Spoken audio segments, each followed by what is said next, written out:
بسم الله الرحمن الرحيم. السلام عليكم، ازيكم اهلاوية؟ عاملين ايه؟ معاكم الناس الاحمر. يلا كده اهلاوية عاوزين نوصل لألف المشترك.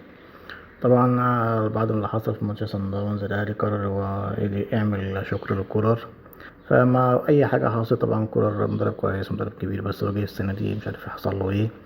لما كل حاجة كولر احنا بنشكرك على الفترة اللي قضيتها معانا، ومتزعلش من كمين الاهلي اللي حصل معاك في الماتش صن داونز ده. طبعا رد فعل طبيعي يا كولر من الناس اللي جاية من السفر، والناس اللي كانت متفائلة إن احنا نكسب صن داونز هنا وكنا نشوف ماتش أحسن من كده.